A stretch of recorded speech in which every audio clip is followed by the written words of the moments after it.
Hello traders, welcome back to my channel. তো আজকে হচ্ছে 23 তারিখ, 23শে এপ্রিল। ওকে, তো মার্কেট এখন লাইভ আছে। তো আমি 4টে স্টকের উপর ট্রেড প্ল্যান করেছি আজকে সকালে, একটু অ্যানালাইসিস করে কিভাবে প্ল্যান করছি টোটাল এই ভিডিওতে ডিসকাশন করব। তো চ্যানেলে যদি নতুন হয়ে থাকেন চ্যানেলটিকে অবশ্যই সাবস্ক্রাইব করে রাখুন। ভিডিওর মধ্যে যদি কিছু ইনফরমেটিভ পেয়ে থাকেন ভিডিওটিকে অবশ্যই লাইক করবেন। এবং এখানে যে স্টকগুলোর ব্যাপারে আমি ডিসকাশন করব সেগুলো কিন্তু টোটালি আমার নিজস্ব অ্যানালাইসিস। এখানে কোনো বাই বা সেলিং রেকমেন্ডেশন নেই। আপনারা জাস্ট স্ট্র্যাটেজিটা এবং সেটারটা দেখতে পারেন এবং টেকনিক্যাল অ্যানালাইসিসটা এখানে দেখতে পারেন যে কিভাবে আমি প্ল্যান করছি। ওকে, তো আমার উপর ভিত্তি করে কিন্তু কোনো ট্রেড এখানে প্ল্যান করবেন না। আপনার নিজস্ব অ্যানালাইসিস করে তারপরে গিয়ে এখানে প্ল্যান করবেন। তো চলুন সোজা স্ক্রিনে যাব এবং স্ক্রিনে গিয়ে দেখবো যে আজকে 23 তারিখে কোন কোন ট্রেডগুলো আমি প্ল্যান করলাম এবং সেগুলোতে কোন টেকনিক্যাল অ্যানালাইসিসের বেসিসে আমি ওখানে রিস্ক ম্যানেজমেন্ট করে প্ল্যান করেছি সেগুলো নিয়ে টোটালি আপনাদের সঙ্গে ডিসকাশন করব। তো চলুন স্ক্রিনে যাওয়া যাক। দেখুন বন্ধুরা, এটা হচ্ছে ওয়েলের চার্ট। আপনারা দেখতে পাচ্ছেন ওয়েলের ডেইলি চার্ট। তো আমি লাস্ট কদিন ধরে দুটো তিনটে সেট আপের উপর আমি রিসার্চ করছিলাম। তো সেখান থেকে আমি এখনো রিসার্চ করে যাচ্ছি। তো আজকে একটা ট্রেড আমি প্ল্যান করেছি, সেটা হচ্ছে ওয়েল। আপনারা দেখতে পাচ্ছেন এখানে আমি আরো দুটো তিনটে ট্রেডের উপরে প্ল্যান করছিলাম, কিন্তু তার মধ্যে এই ট্রেডটাই আমাকে আজকে এন্ট্রি দিয়েছে। ওকে, তো সেটা নিয়ে ডিসকাশন করব। তো কেন এখানে আমি এন্ট্রি করলাম, আমার এন্ট্রি অলমোস্ট হয়েছে 447.80 এখানে, এবং স্টপ লস আমার রয়েছে 432.60। এবার কেন এখানে প্ল্যান করলাম আমি, ঠিক আছে, তো সেটা নিয়ে ভিডিওতে ডিসকাশন করব। এবং আর দুটো তিনটে ট্রেড রয়েছে সেটা এখনো এক্সিকিউট হয়নি, তো সেটা নিয়েও কথা বলবো। ওকে, তো দেখুন এটা হচ্ছে ওয়েলের চার্ট। সবার প্রথমে আমি যেটা অ্যানালাইসিস করছি সেটা হচ্ছে, দেখুন এখানে প্রাইস এই উপর থেকে নিচের দিকে এসেছিল, ঠিক আছে, নিচের দিকে এসে এক্স্যাক্ট এখানে 200 ইএমএ, এই যে ইএমএটা দেখতে পাচ্ছেন এটা হচ্ছে 200 ইএমএ। আমি এখানে কিছু ইএমএ প্লট করেছি। তো এখানে দেখুন ব্ল্যাক কালারের যে লাইনটা দেখতে পাচ্ছেন এটা হচ্ছে 50 ইএমএ। ওকে, তারপরেরটা আছে আপনার 20 ইএমএ। তো ইএমএটা ওভারঅল আমি দেখছি যেটা ট্রেন্ড আইডেন্টিফাই করার জন্য, যে ট্রেন্ড আপ ট্রেন্ডে আছে না ডাউন ট্রেন্ডে আছে। ওকে, তো সবার প্রথমে যেটা আমি দেখছি, আপনারাও হয়তো জানবেন যে মার্কেট যদি 200 ইএম এর উপরে থাকে তাহলে ওভারঅল যেটা ট্রেন্ড থাকে যে কোনো স্টকের ক্ষেত্রে বা ইন্ডেক্সের ক্ষেত্রে সেটা হচ্ছে বুলিশ। তো এখান থেকে দেখুন একটা ইনভার্টেড হ্যামার তৈরি করেছিল এখান থেকে, তারপরে একদম শুট আপ করে গেছে। তো এখানে দেখতে পাচ্ছেন যে 200 ইএম এর উপর দিয়ে সাপোর্ট নিয়ে এখানে 50 ইএমএ কে ক্রস করেছে, 20 ইএমএ ক্রস করার পর এখানে একটা গ্রিন ক্যান্ডেল তৈরি করেছে, ক্রস ওভার হয়ে যাওয়ার পর এখানে মার্কেট কিন্তু ট্রেন্ডটা ধীরে ধীরে শিফট করছে, ঠিক আছে। তো এই হলো একটা কারণ। এটা প্রথমে আমি ট্রেন্ড আইডেন্টিফাই করার জন্য প্ল্যান করেছি। এবং নিচে আমি একটা ইন্ডিকেটর ইউজ করছি, সেটা হচ্ছে আরএসআই হচ্ছে রিলেটিভ স্ট্রেংথ ইন্ডেক্স। এই আরএসআইটাকে আমি ইউজ করি, আমি এটা খুবই ইউজ করে থাকি। তো এখানে আপনি যদি দেখেন আরএসআই কিন্তু 50-র উপরে রয়েছে, এবং এখানে আমি এটাকে একটু বিগার টাইম ফ্রেমে নিয়ে যাব, তাহলে আপনারা বুঝতে পারবেন যে এখানে আর কি কি জিনিস ডেভেলপমেন্ট হচ্ছে। ওকে, তো আমি এটাকে উইকলিতে নিয়ে যাব। উইকলিতে যদি আমি নিয়ে যাই তাহলে আপনি দেখবেন যে এখানেও কিন্তু 50 ইএম এর উপরে রয়েছে এবং আরএসআই কিন্তু 50-র উপরেই রয়েছে। এটা যদি 60-র উপরে থাকতো তাহলে খুব ভালো হতো, 60-র উপরে যদি থাকে তাহলে বেস্ট হয়। তো এখানে একটা কনসলটেশন জোন তৈরি হচ্ছে, কিন্তু ওভারঅল কিন্তু মার্কেট কিন্তু বুলিশ। যদি মান্থলিতে নিয়ে যাই, মান্থলিতে দেখতে পাবেন এটা 50-র উপরে রয়েছে, 60-র উপরে রয়েছে। তার মানে এখানে লং টার্মে কিন্তু মার্কেট কিন্তু বুলিশ এবং এটা উপরের দিকেই ট্রেন্ডটাকে দেখাচ্ছে, ঠিক আছে। তো এবার আমি আবার ডেলিতে চলে যাব। ডেলিতে গিয়ে এখানে আমি যেটা প্ল্যান করেছি, দেখুন এক্স্যাক্ট আমি এখানে কিসের জন্য প্ল্যান করলাম সেটা জানার জন্য। দেখুন এখানে সবার প্রথমে দেখতে পাচ্ছি যে এটা 50 ইএম এর এবং 20 ইএম এর উপরে রয়েছে, এবং এখান থেকে একটা পজিটিভ রিজেকশন নিচ্ছে। এই জন্য আমি স্টকটার উপরে আমি প্ল্যান করছি। আমি এখানে ইএমএটাকে ক্লোজ করে দিচ্ছি, ঠিক আছে। এখানে কিছু কিছু জিনিস আছে, টেকনিক্যাল কিছু কিছু জিনিস আছে, সেটা আমি আপনাদেরকে দেখাচ্ছি। দেখুন এখানে যে ক্যান্ডেলটা এখন তৈরি করছে, সেই ক্যান্ডেলটা প্রথম কথা হচ্ছে ওপেন ইকুয়াল টু হাই। আপনারা যদি উপরে দেখেন এই ক্যান্ডেলটা, এই যে এই পজিশনটাতে দেখবেন এখানে ওপেন হাই লো ক্লোজ এখানে দেখাচ্ছে। তো এখানে প্রথম কথা এটা হচ্ছে ওপেন ইকুয়াল টু হাই একটা ক্যান্ডেল, তো সেই জন্য এখানে একটা সেলিং প্রেসার আসছে। কিন্তু এন্ট্রিটা কেন আমি এখানে নিলাম, দেখুন কালকে যে ক্যান্ডেলটা তৈরি হয়েছিল 22 এপ্রিলের ক্যান্ডেলটা কিন্তু এখানে একটা রিজেকশন নিয়ে কিন্তু এখানে উপরের দিকে ক্লোজ দেওয়ার চেষ্টা করেছিল, এবং এর উইকটা যদি আপনি দেখেন তাহলে দেখতে পাবেন যে এখানে বাইং প্রেসারটা কিন্তু খুব বেশি, মানে প্রিভিয়াস যে ক্যান্ডেলটা, এখানে 22 তারিখের ক্যান্ডেলটা, সেই ক্যান্ডেলটার কথা বলছি, এখানে একটা রিজেকশন আছে।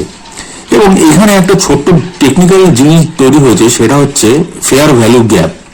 ওকে, ফেয়ার ভ্যালু গ্যাপটা কি, এখানে আপনি যদি দেখেন, দেখুন এইখানে এই যে ক্যান্ডেলটা তৈরি হয়েছে, এই ক্যান্ডেলটা এবং এই ক্যান্ডেলটার হাই এবং এই ক্যান্ডেলটার লো, এই মাঝখানে কিন্তু একটা ছোট্ট গ্যাপ রয়েছে, ঠিক আছে। তার মানে কিন্তু এইখানে কিন্তু যে ট্রানজাকশন, সেই ট্রানজাকশনটা কিন্তু হয়নি, ঠিক আছে, এই যে এই এরিয়াটাতে। ফেয়ার ভ্যালু গ্যাপ মানে আপনাদেরকে একটু সহজ ভাষায় বোঝানোর চেষ্টা করছি। দেখুন এখানে যে ক্যান্ডেলটা, এখানে আপনি দেখতে পাচ্ছেন যে বুলিশ সেন্টিমেন্ট, ঠিক আছে, এইখান থেকে প্রাইস উপরের দিকে যাচ্ছে। তো এটা হচ্ছে 1 নম্বর ক্যান্ডেল, ঠিক আছে, এটা 2 নম্বর ক্যান্ডেল, এটা 3 নম্বর ক্যান্ডেল।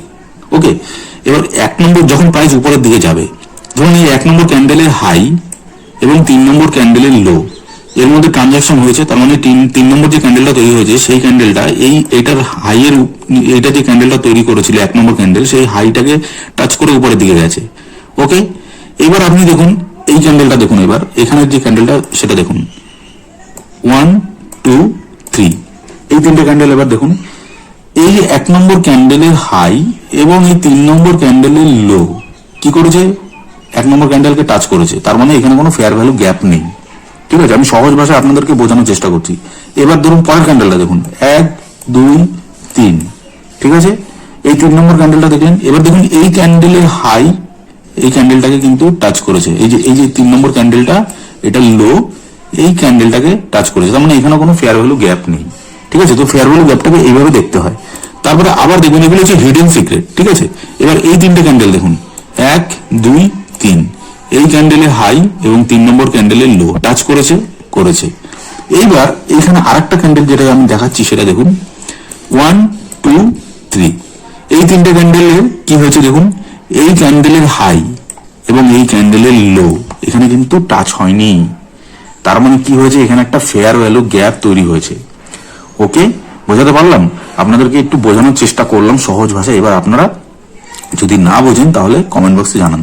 দেখুন এই ক্যান্ডেলের, এই যে ক্যান্ডেলটা দেখতে পাচ্ছেন 13 এপ্রিলের ক্যান্ডেল, 13 এপ্রিলের ক্যান্ডেল এবং আপনার এই ক্যান্ডেলের লো, এই আপনার হচ্ছে 16 এপ্রিলের লো, 16 এপ্রিলের ক্যান্ডেলের লো। তো এখানে একটা ফেয়ার ভ্যালু গ্যাপ তৈরি হয়েছে।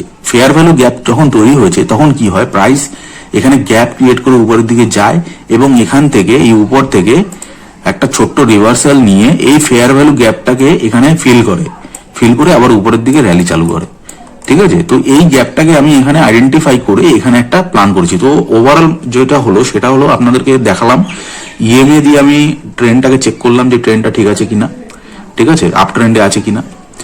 ফেয়ার ভ্যালু গ্যাপ দিয়ে আমার এন্ট্রি এবং স্টপ লস আমি প্ল্যান করলাম, ঠিক আছে। তো এখানে কি হয়, এখানে আমি ফেয়ার ভ্যালু গ্যাপটা এখানে এন্ট্রি প্ল্যান করব এখানে, ঠিক এই উপরে, তাই এখানে আমি 447.80 এখানে আমি প্ল্যান করেছি, ঠিক আছে। স্টপ লস আমি কি করেছি, পিছনের যে ক্যান্ডেলটা সেই ক্যান্ডেলের লো এর নিচে স্টপ লস রেখেছি। এবার আমি চাইলে এই ফেয়ার ভ্যালু গ্যাপের নিচেও রাখতে পারতাম, কিন্তু এখানে একটু ছোট স্টপ লস হয়ে যায়, ঠিক আছে। ছোট স্টপ লস এবং টাইট স্টপ লস কি হয়, একটুখানি প্রবলেম হয়, সেক্ষেত্রে কিন্তু আপনার স্টপ লস হান্টিং হতে পারে। এবং ফেয়ার ভ্যালু গ্যাপে অনেক সময় কি হয়, এখানে কিন্তু ভলেটাইল হয়ে যায়, মার্কেট উইক তৈরি করে এবং আপনার স্টপ লস খেয়ে উপরের দিকে চলে যায়, ঠিক আছে। ফেয়ার ভ্যালু গ্যাপ থেকে মার্কেট কিন্তু উপরের দিকে যাওয়ার চান্সেস খুব থাকে। এবার যদি বেরিশ ফেয়ার ভ্যালু গ্যাপ হয় তাহলে সেক্ষেত্রে নিচের দিকে যাবে, এবং যদি বুলিশ ফেয়ার ভ্যালু গ্যাপ হয় তাহলে সেক্ষেত্রে কিন্তু এখানে এটা উপরের দিকে যাওয়ার চান্সেস থাকে। তো সেই জন্য আমি এটা স্টপ লসটা একটু বড় রেখেছি, এখানে রিস্ক রিওয়ার্ড রেশিও 1:2 প্ল্যান করেছি এবং মার্কেটটাকে উপরের দিকে এখন সাস্টেন করার জন্য দেখি এখন উপরের দিকে যায় কিনা, ঠিক আছে। এখানে ফেয়ার ভ্যালু গ্যাপ আইডেন্টিফাই হয়ে গেছে। এই পাশের ক্যান্ডেলটা দেখুন রিজেকশন নিয়েছে, কালকের যে ক্যান্ডেলটা, এটা আজকে ওপেন ইকুয়াল টু হাই তৈরি করেছে বলে প্রাইস এখানেই ঘুরছে, ঠিক আছে। তো এখানে একটা এন্ট্রি অপরচুনিটি পাওয়া গেছে। ওকে, তো এখান থেকে এখন ফেয়ার ভ্যালুর যে গ্যাপটা ছিল সেই গ্যাপটা কিন্তু ফিল হয়ে গেছে অলমোস্ট, এই ক্যান্ডেলটা কিন্তু ফিল করে দিয়েছে, কালকের ক্যান্ডেল যেটা তৈরি হয়েছিল সেটাও ফিল করেছিল, ঠিক আছে। তো অ্যাগেন এখানে একটা অপরচুনিটি পাওয়া গেছে এবং এখান থেকে দেখা যাক 1:2 রিস্ক রিওয়ার্ড রেশিওর সাথে এটা উপরের দিকে যায় কিনা, ঠিক আছে। তো এটা হচ্ছে ভেলের আমার প্ল্যানিং, আজকে ট্রেড প্ল্যানিং। তো এখানে এই ট্রেডটাকে আমি কমপ্লিট অ্যানালাইসিস করলাম যে কিভাবে প্ল্যান করেছি। তো আরেকটা যেটা ট্রেড আছে সেটা দেখুন, এখানে ম্যাক্স হেলথের একটা ট্রেড আছে, সেটা কিন্তু আমাকে এন্ট্রি দেয়নি, ঠিক আছে। এখানে এন্ট্রি দেয়নি, এখানে আমি আপনাদেরকে ফেয়ার ভ্যালু গ্যাপটা দেখিয়ে দিচ্ছি। দেখুন ফেয়ার ভ্যালু গ্যাপটা এখানে এই একটা ক্যান্ডেল, ঠিক আছে, এই দুটো ক্যান্ডেল আপনারা দেখতে পাচ্ছেন, মোটা হয়ে গেল আবার এটা, ঠিক আছে, এটা একটু ছোট করে নিই। দেখুন এই ক্যান্ডেলটা এবং এই লাল ক্যান্ডেলটা, এই দুটো ক্যান্ডেলের মাঝখানে এটার হাই এটার লো কিন্তু টাচ হয়নি, তো এখানে একটা গ্যাপ তৈরি করেছে।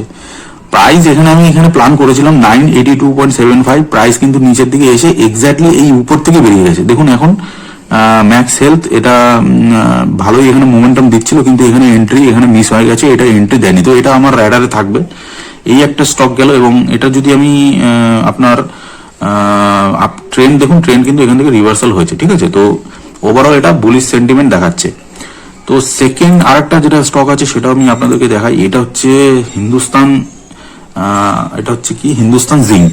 ওকে, তো এই স্টকটার উপরেও আমার প্ল্যানিং রয়েছে, তো এটা এখনো এক্সিকিউট হয়নি, তো আজকে প্ল্যানিং করে রেখেছি। দেখুন এখানে এই এই পজিশনে এখানে কিন্তু প্ল্যানিং করে রেখেছি। এবার এখানে ফেয়ার ভ্যালু গ্যাপ কোথায় আপনারা কি দেখতে পাচ্ছেন? Fair value gap, fair value গ্যাপটা হচ্ছে আপনাদেরকে দেখাচ্ছি, দেখুন এই ক্যান্ডেলটা এবং এই ক্যান্ডেলটা, দেখুন এটার হাই এটার লো কিন্তু এখানে টাচ হয়নি, তো এখানে একটা গ্যাপ আছে, ঠিক আছে, এখানে একটা গ্যাপ রয়েছে, এবং এই গ্যাপটাকে অলরেডি এখানে এন্ট্রি দিয়ে দিয়েছে, এখানে অলরেডি এন্ট্রি হয়ে গেছে কালকে। এবার যদি প্রাইস আবার নিচের দিকে আসে, সেকেন্ড অপরচুনিটি দেয়, তো এখানে আমি প্ল্যান করব, তো সেই জন্য এখানে আমি অর্ডার প্ল্যানিং করব, এখানে আমার র্যাডারে রয়েছে, ঠিক আছে, তো দেখা যাক কি হয়।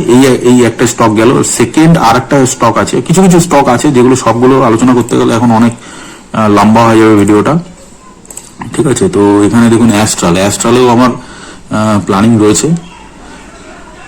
দুটো সেট আপে আমি কাজ করছি। আরেকটা আমি আপনাদেরকে যেটা স্ট্র্যাটেজি আপনাদেরকে শেয়ার করেছি সেটা হচ্ছে রিভার্সাল স্ট্র্যাটেজি, ঠিক আছে, দেখুন এখানে একটা ফেয়ার ভ্যালু গ্যাপ তৈরি হয়েছে, এটা পিছনের দিকে ফেয়ার ভ্যালু গ্যাপ ছিল, সেটা হচ্ছে আপনার এখানে দেখুন এই ক্যান্ডেলের হাই এই ক্যান্ডেলের লো, এখানে একটা ফেয়ার ভ্যালু গ্যাপ তৈরি হয়েছে। দেখুন এখান থেকে কিন্তু একবার এন্ট্রি দিয়ে উপরের দিকে গেছে, সেকেন্ড টাইম যদি এখানে আসে তো সেকেন্ড টাইম এখানে একটা ছোট প্ল্যানিং করা যেতে পারে, ঠিক আছে, তো এই হলো টোটাল স্টক। এবং আরেকটা যেটা আছে সেটা আপনাদেরকে দেখিয়ে দিই।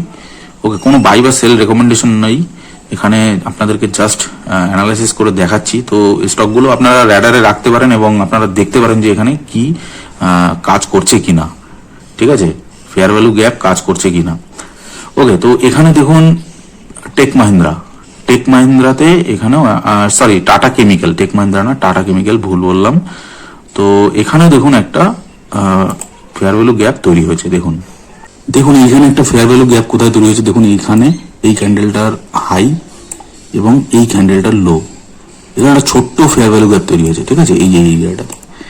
তো এখানে আমি প্ল্যান করেছি 645 এখানে প্ল্যান করা রয়েছে, তো দেখা যাক প্রাইস যদি নিচে আসে তো এখানে একটা ছোট্ট ট্রেড প্ল্যানিং করা যেতে পারে। তো লেটস সি, এই কটা স্টকের উপর আমার এখন র্যাডারে রয়েছে, এখন এগুলো চলছে। এবং আর কিছু কিছু স্টক যেগুলো আমি অন্য সেটআপে নিয়েছি সেটার ভিডিও আমি আপনাদের সঙ্গে শেয়ার করেছি যে কোন সেটআপে আমি কাজ করছি, তো সেগুলো দেখবেন। যদি আপনারা না দেখে থাকেন সেগুলো করে অবশ্যই চেক আউট করুন, এবং যদি কোনো ট্রেড প্ল্যান করেন তাহলে কিন্তু নিজস্ব অ্যানালাইসিস করে অবশ্যই করবেন, এবং আমার কথার উপর ভিত্তি করে কিন্তু কোনো কাজ করবেন না। আমি যে স্ট্র্যাটেজিটাকে শেয়ার করলাম, স্ট্র্যাটেজিটা যদি হেল্পফুল মনে হয় তাহলে চ্যানেলটিকে অবশ্যই সাবস্ক্রাইব করবেন এবং ভিডিওটিকে অবশ্যই লাইক করবেন। দেখা হচ্ছে পরের ভিডিওতে। নমস্কার।